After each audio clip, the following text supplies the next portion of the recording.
Φίλε, πεινάω. Έχει τίποτα να φάω? Φίλε, είναι χειρή σου μέρα. Αλλά δεν έχω ποδιά. Και ο Ήμπρη γιατί είναι εδώ? Ευχαριστώ, φίλε. Ωραία. Σήμερα θα κάνουμε ρεγκατόνι για να φάει ο φίλος μας ο Μαρκούκης Παναγιώτιος. Έχουμε μανιτάρια, καπνιστό μπέικον, βούτυρο για να σοτάρουμε αυτά εδώ πέρα, μία σάλτσα με κρέμα γάλακτος και σάλτσα ντομάτας, κασέρι για να βάλουμε από πάνω μετά για να το βάλουμε στο φούρνο. Βάζουμε το νερό μας να βράσει 1 λίτρο με 2 κύβους από ζωμό κοτόπουλο. Βάζουμε το βούτυρο στη τηγάνη για να σοτάρουμε τα μανιτάρια με το μπέικον. Βάζουμε και λίγο ελαιόλαδο.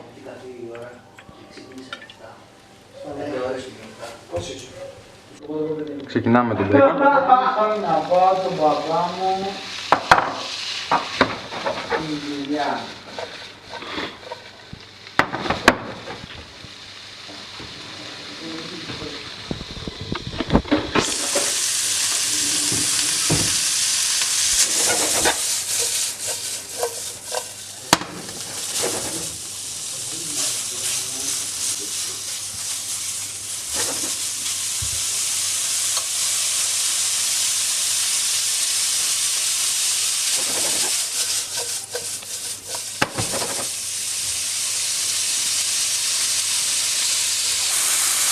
Βάζουμε μετά το μανιτάρι.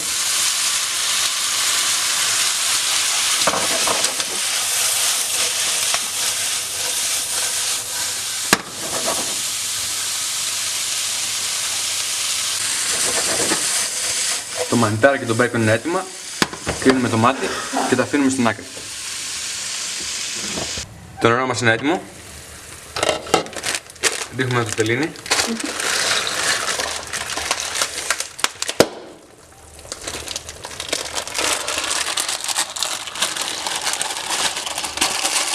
Θα μπώσει και ο παππός. Όντως, να περιμένω. Στα πόδια και φύγει. Να καλέ. Και τα αφήνουμε να βράσουμε. Τα ρωτελίνια είναι έτοιμα. Κλείνουμε το μάτι.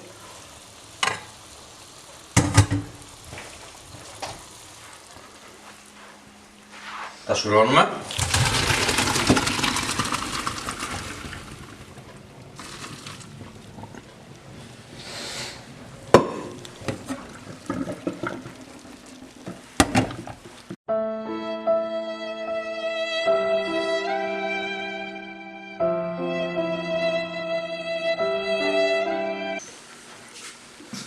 Βάζουμε μέσα το μπέικον μαζί με το μανιτάρι.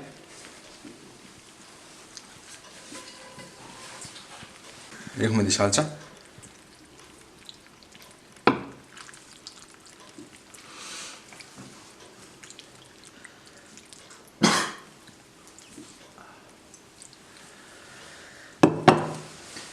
Ξανανακατεύουμε.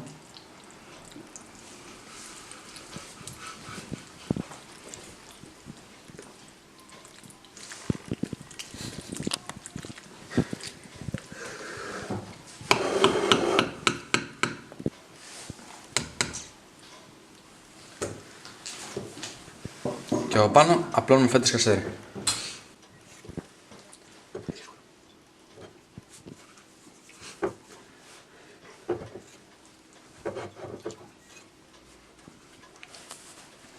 Το βάζουμε στο φούρνο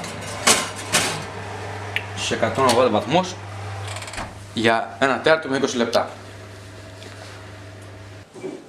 Και αυτό είναι το ρεγκατόνι. Φιλέ, το φαγητό είναι έτοιμο. Φίλε, δεν πεινάω τώρα. Και εγώ γιατί είμαι εδώ?